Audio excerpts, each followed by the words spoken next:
বন্ধুরা, পূর্ণিমা কিচেনে আপনাদের সবাইকে স্বাগত। আজকে আমি রুই মাছের চপ করব। কিভাবে করি প্রথম থেকে শেষ পর্যন্ত দেখতে থাকেন। আসলে আজকের মাছগুলো একদমই ফ্রিজের এক কোনায় পড়েছিল, তো ভাবছি মাছের সাইজ দেখে কি করব। তো মাথায় আসলো যে আজকে চপটা বানিয়ে কিভাবে বানাই, অবশ্যই আনকমন। দেখতে থাকুন, দেখলে ভালো লাগবে। চপ বানানোর জন্য কড়াইতে দিয়ে দিচ্ছি জল। সবাই তেল দেয়, প্রথমে আমি জল দিচ্ছি।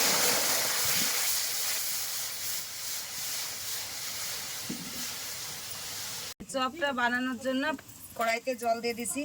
জলের মধ্যে দিয়ে দিচ্ছি একটুখানি লবণ, একটুখানি হলুদ গুঁড়ো। জলটাও আমার ফুটে গেছে। এর মধ্যে এই মাছগুলো দিয়ে দেব সিদ্ধ করার জন্য।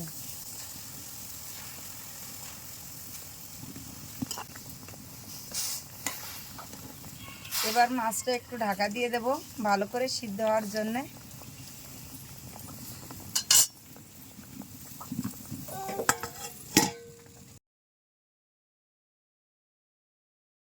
সেদ্ধ হয়ে গেছে, এবার মাছটা তুলে নেব।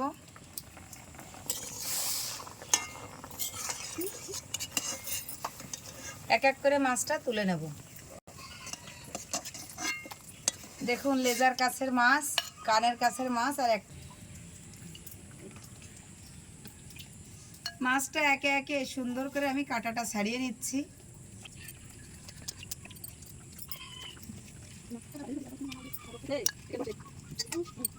কড়াইটা গরম হয়ে গেছে, কড়াইতে দিয়ে দিচ্ছি সাদা তেল। গরম হয়ে গেছে, এবার পেঁয়াজটা ভেজে নেব। কিছু পেঁয়াজ ভেজে নেব, কিছু পেঁয়াজ কাঁচা দেব।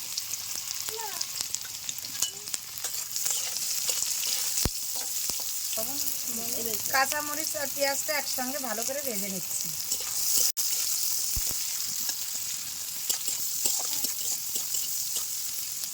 এই পেঁয়াজ আর ভালো করে মরিচটা একটু বাদামি বাদামি করে ভেজে নিচ্ছি।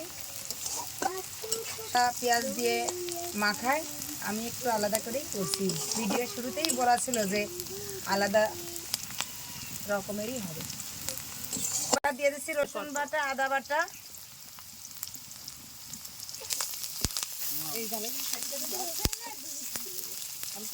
দিয়ে দিচ্ছি লঙ্কা গুঁড়ো, জিরে গুঁড়ো। সব মশলার মধ্যেই দিয়ে দিচ্ছি একটু গরম মশলা।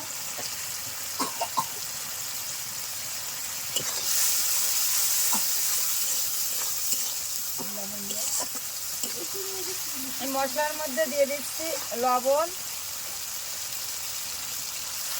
দিয়ে দিচ্ছি হলুদ গুঁড়ো,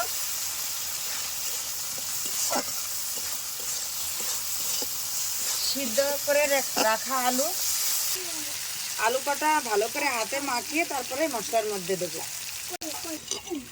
দেখুন, সুন্দর করে একদম মেখে নেব যাতে ভিতরে কোনো গোটা না থাকে।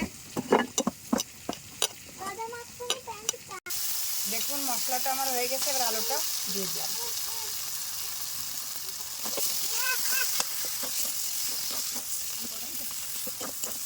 এবার কাটা ছাড়িয়ে রাখা মাছটা দিয়ে দিচ্ছি আলুর মধ্যে। যতটা মাছ ততটাই কিন্তু আলু, বেশি কম হলে টেস্টটা ভালো হবে না। মাছের পরিমাণ একটু বেশি হলে আরও বেশি টেস্ট।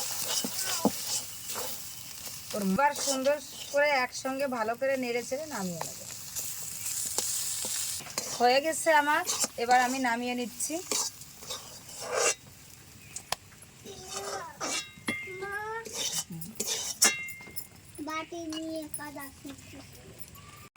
এই মাছের উপর দিয়ে না কি করবে, এরকম সুন্দর করে একটা প্লেট আমি ঠান্ডা করতে দিয়েছি। দেখুন কি সুন্দর ছড়িয়ে দিয়েছি।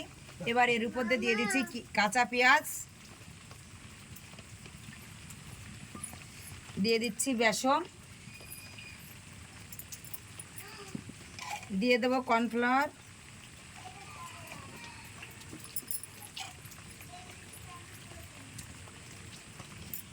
আর দেবো সুন্দর করে মাখিয়ে নেব।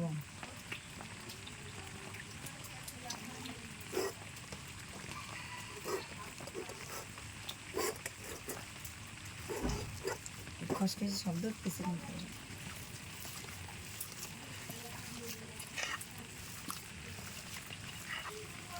না, হয়েছে মাখানো তো দেখ নরম নরম হয়েছে।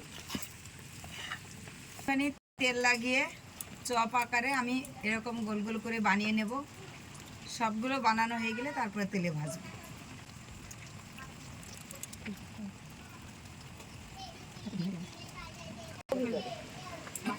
এবার চপটা ভাজার জন্য দিয়ে দিচ্ছি কড়াইতে একটু বেশি করে তেল।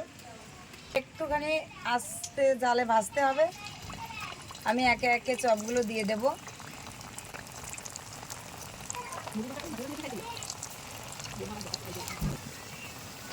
এই দেখুন আমার চপের এক পিঠ হয়ে গেছে, আর এক পিঠ আলতো করে আমি উল্টে দেব।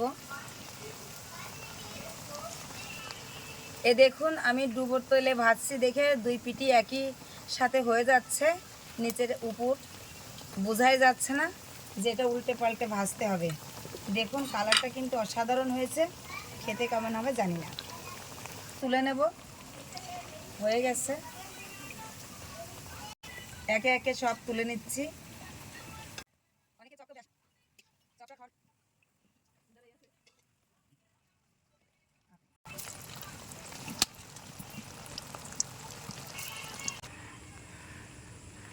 এ দেখুন আজকে বৃষ্টির দিনে বৃষ্টিটা এখনো পড়ছে, ওই জন্য ছাতা মাথায় দিয়ে দাঁড়িয়েছি।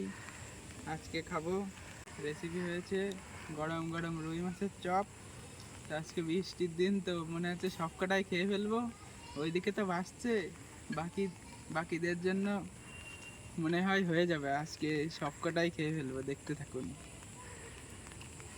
গরম গরম আছে, সুন্দর ওয়েদার রয়েছে, বাতাসও হচ্ছে।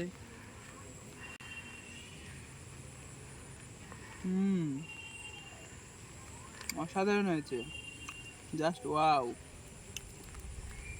দেখুন ভিতরটা দেখুন কত সুন্দর, আর খেতেও অনেক সুন্দর লাগছে। এই দেখুন ভিতরটা কত সুন্দর, দেখুন এখনো ধুমো উঠছে, বুঝছেন? এই ঠান্ডার দিনে গরম গরম কত সুন্দর লাগছে। আপনারা এরকম ঠান্ডার দিন হলে বা বাসায় এরকম মাছ থাকলে এরকমভাবে চপটি বানিয়ে খাবেন, অনেক সুন্দর লাগবে।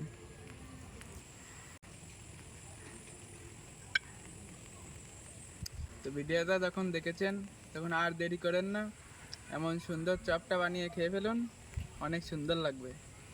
তাড়াতাড়ি নিচের সাবস্ক্রাইব বাটনটাকে ক্লিক করুন আমাদের নতুন নতুন এত সুন্দর ভিডিও পেতে।